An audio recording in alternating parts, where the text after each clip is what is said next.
Well, where was I? Oh, yeah, Jack Brewer. He sidles up to me and he whispers, he's got the most miserable habit of whispering sotto voce so that everyone in the world can hear him. Song and dance, everything but graphs and pictures, and I found... Franklin, would you take this note across the room to young Mr. Tennyson over there? Archie, you tell him it's from me. You're traveling to another dimension. Your next stop, the Twilight Zone. Many Twilight Zone episodes feature characters who roll the dice and take their chances in hopes of a big payday. However, the fifth dimension is usually unforgiving when it comes to gambling, especially for those who try to gain an advantage in a shady manner. And that's something to keep in mind because today's episode, The Silence, is centered on a very questionable wager. Is this some kind of a joke? I mean, really, Colonel, if it is a joke, it suggests a sense of humor quite beyond me. I also wanted to mention there's some interesting trivia this time around, which actually led to this episode having to undergo changes during production. And these behind-the-scenes aspects will probably make you view the episode in a different way. But we'll get to all that soon enough. The Silence was episode 25 from season 2. It was directed by Boris Sagal, and it was written by Rod Serling. The note that this man is carrying across a clubroom is in the form of a proposed wager. But it's the kind of wager that comes without precedent. It stands alone in the annals of bet-making as the strangest game of chance ever offered by one man to another.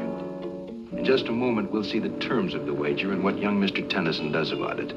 And in the process, we'll witness all parties spin a wheel of chance in a very bizarre casino called the Twilight Zone.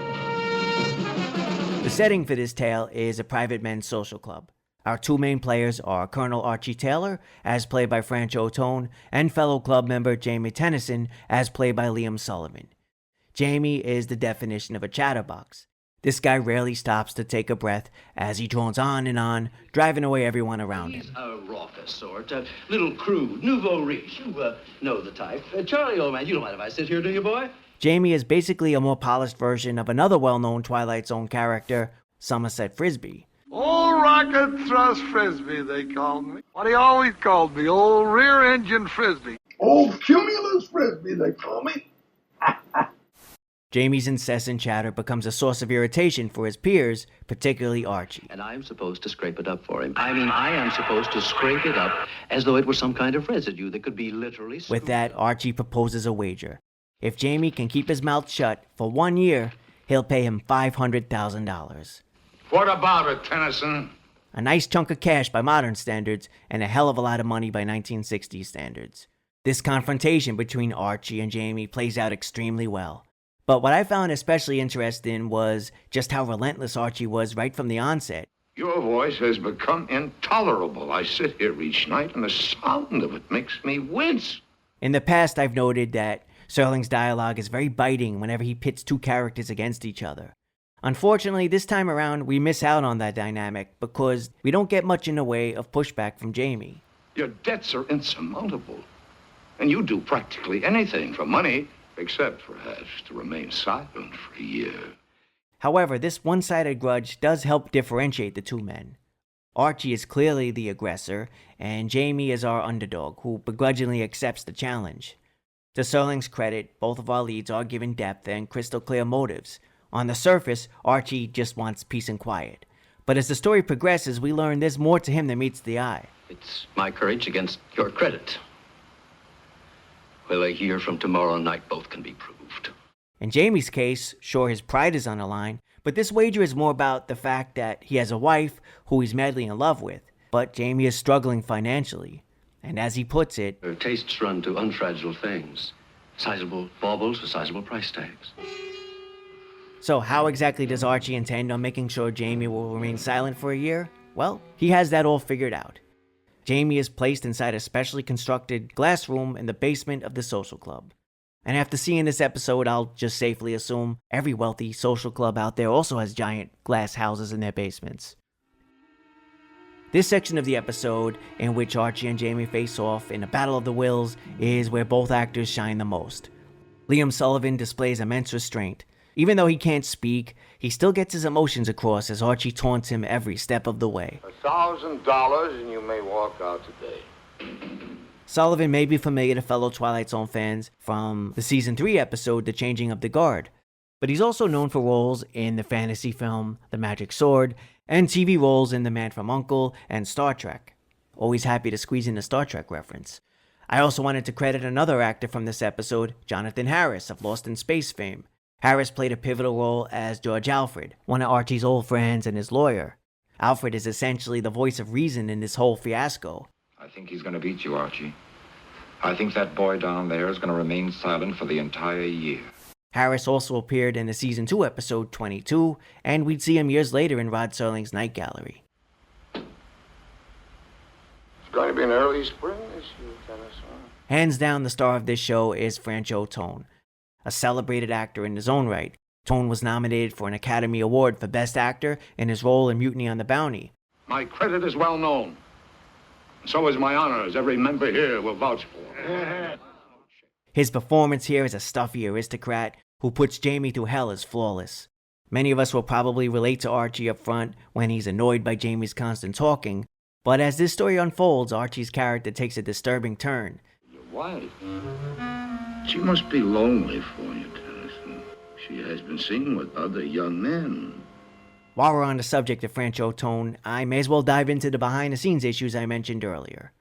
According to Mark Scott Zickery's Twilight Zone companion, on the second day of shooting, Franchot Tone didn't show up. To everyone's surprise, he was actually in a clinic. Now, what exactly went down is debatable.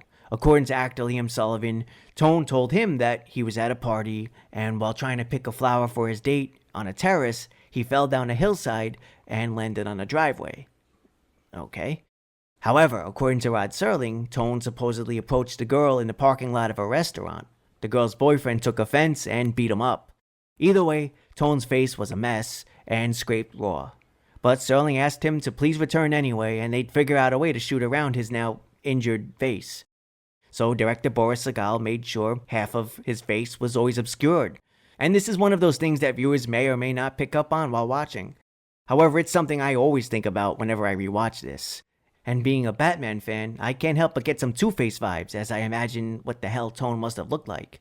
Interestingly, lots of fans agree that having Archie partially hidden for these segments helps make his character feel all the more menacing. $5,000. $6,000. So what's really behind Archie's cruel antics? Well, eventually we learn that Archie is actually broke. Yep, that's right, this guy is a huge phony. And the way this revelation slowly comes to the surface makes this episode all the more engaging. That boy down there is stronger than you gave him credit for, and you are considerably weaker. Moving ahead, I'd say the most memorable aspect of the silence is the twist ending. First up, we get a pretty damn satisfying scene in which Jamie is shown to have officially won the bet. Naturally, he proceeds to give us a very slick victory walk. This epic strut is the coolest moment of the entire episode. Of course, the suspense in this moment is that we as viewers know it's time for Archie to pay up, and he can't do that. You have me at a disadvantage, Mr. Tennyson.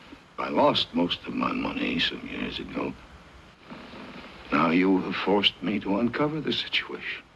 Seeing Archie go down in flames is also satisfying because the episode does an excellent job slowly turning us against him. But after Archie admits defeat, we're hit with another surprise twist. Jamie's victory goes from bittersweet to tragic, as he removes his scarf and reveals that he had his vocal cords severed, knowing he wouldn't be able to remain quiet for a year. Mr. Jamie Tennyson, who almost won a bet, but who discovered somewhat belatedly that gambling can be a most unproductive pursuit, even with loaded dice marked cards, or as in his case, some severed vocal cords. For somewhere beyond him, a wheel was turned, and his number came out black 13. If you don't believe it, ask the croupier, the very special one who handles roulette, in the Twilight Zone.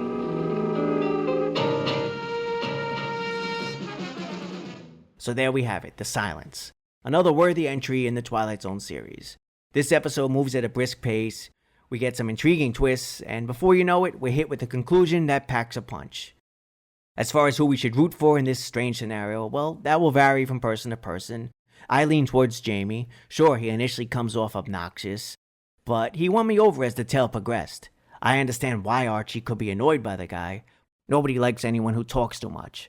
That's why even when I write these reviews, I make sure they're short and sweet. Although I do extensive research on any given episode, from there I draft several scripts to make certain that in the end the final version, which is published online, is the best and most concise possible version of the review that I could possibly post. Simply put, brevity is the soul of wit, and the last thing you'll ever catch me doing is dragging things out. On a serious note, it makes sense that in the end both men lose. Archie's social status and his legacy is now in the toilet, and Jamie's voice, the one thing he got the most use out of, is gone forever. Plus, he's still broke. The last bit of trivia I wanted to discuss was the fact that although this episode is credited solely to Rod Serling, many consider it loosely based on the 1889 short story The Bet by Anton Chekhov. As noted over at the Twilight Zone Vortex, the silence is somewhat controversial in that respect. Now, The Bet is about a banker who bets an attorney he can't remain in solitary confinement for 15 years. In Chekhov's tale, the wager stems from a debate on the morality of capital punishment. But ultimately, I felt like The Bet was more of a meditation on the value of life and freedom and how we choose to use the short time that we have. The Silence, however, is a grim cautionary tale. It explores the dangers of gambling and the depths individuals may go to for the sake of their own pride. Serling did comment on the similarities of the stories in a lecture at Ithaca College, stating that he wasn't familiar with the Chekhov story at the time he wrote The Silence, but he did say there are many different directions that one could have taken a protagonist with this setup. In any case, loose adaptation or not, I'm still a fan of this episode, and it's certainly one that I'm happy to recommend. I'd rate The Silence 4 out of 5 Jamie Tennyson victory walks. Thanks for watching, everyone. If you've seen The Silence, feel free to drop your thoughts on the episode below. And don't forget, hit like, hit sub, and hit that notification bell too. The road to 4,000 continues. Until next time, be well, take care, later.